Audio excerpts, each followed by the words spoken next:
Assalamualaikum warahmatullahi wabarakatuh.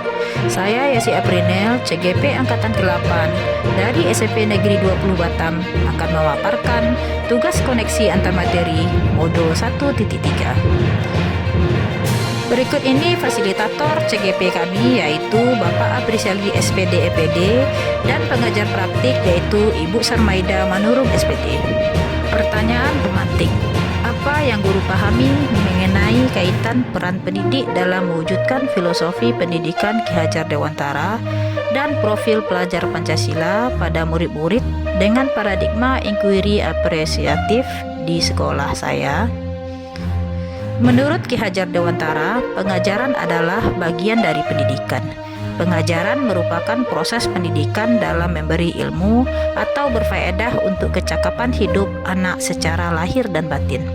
Pendidikan adalah memberi tuntunan terhadap segala kekuatan kodrat yang dimiliki anak agar ia mampu mencapai keselamatan dan kebahagiaan yang setinggi-tingginya, baik sebagai manusia maupun sebagai anggota masyarakat. Ki Hajar Dewantara juga menjelaskan bahwa dasar pendidikan anak berhubungan dengan kodrat alam dan kodrat zaman. Kodrat alam berkaitan dengan sifat dan bentuk lingkungan di mana anak berada, sedangkan kodrat zaman berkaitan dengan isi dan irama. Menurut Ki Hajar Dewantara, bahwa budi pekerti, watak atau karakter merupakan perpaduan antara gerak pikiran, perasaan, kehendak atau kemauan sehingga menimbulkan tenaga. Budi pekerti juga dapat diartikan sebagai perpaduan antara cipta, karsa, dan karya. Berdasarkan pemahaman filosofi Ki Hajar Dewantara, tugas kita sebagai seorang pendidik agar dapat menuntun kodrat yang ada pada peserta didik sehingga terwujudnya peserta didik yang berbudi pekerti dengan acuan profil pelajar Pancasila. 6 dimensi profil pelajar Pancasila diantaranya beriman, bertakwa kepada Tuhan Yang Maha Esa dan berakhlak mulia, berkebinekaan global, bergotong royong, kreatif, bernalar kritis, dan mandiri.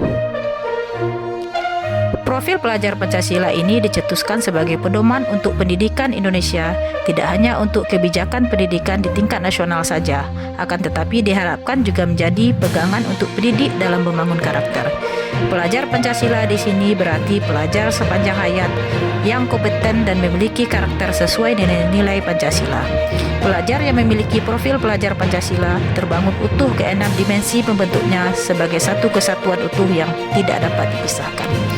Tugas pendidik sejatinya menuntun anak mencapai kekuatan kodratnya sesuai dengan alam dan zaman. Bila melihat dari kodrat zaman, pendidik saat ini menekankan pada kemampuan kecakapan abad 21. Kodrat alam menurut konteks lokal sosial budaya yang ada di Kota Batam, yaitu Kota Batam merupakan kota industri dan pariwisata yang berbudaya. Selain itu, Kota Batam bersebelahan langsung dengan negara tetangga Singapura yang terkenal dengan kemajuan teknologinya. Tugas saya sebagai pendidik yaitu mewujudkan visi guru penggerak yang disesuaikan dengan kodrat alam dan kodrat zaman.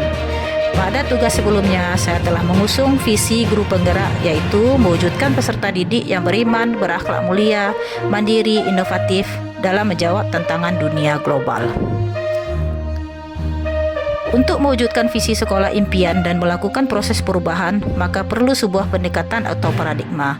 Pendekatan yang digunakan yaitu inquiry apresiatif, merupakan suatu filosofi, suatu landasan berpikir yang berfokus pada upaya kolaboratif, menemukan hal positif dalam diri seseorang, dalam suatu organisasi dan dunia di sekitarnya, baik di masa lalu, masa kini, maupun masa depan. Inquiry apresiatif sebagai pendekatan manajemen perubahan bagja yang terdiri dari 5 tahapan. Pendekatan inquiry apresiatif dimulai dengan mengidentifikasi hal-hal baik yang dapat dipertahankan sehingga memunculkan perubahan ke arah yang lebih baik. Berikut ini adalah prakarsa perubahan yang saya buat, yaitu meningkatkan berpikir kritis peserta didik melalui pemanfaatan teknologi. Berikut ini hal-hal yang dapat saya lakukan untuk mewujudkan prakarsa perubahan. Di antaranya, membantu peserta didik menemukan potensi, bakat, dan minatnya. Mendorong rasa ingin tahu peserta didik. Mengajarkan keterampilan memecahkan masalah. Memanfaatkan gadget sebagai media pembelajaran berbasis teknologi. Berkolaborasi dengan orang tua siswa, warga sekolah, dan warga masyarakat.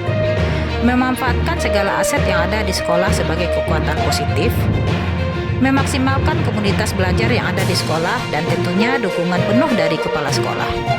Demikianlah paparan saya tentang koneksi antar materi modul 1.3. Semoga bermanfaat bagi guru-guru hebat di seluruh Indonesia. Terima kasih.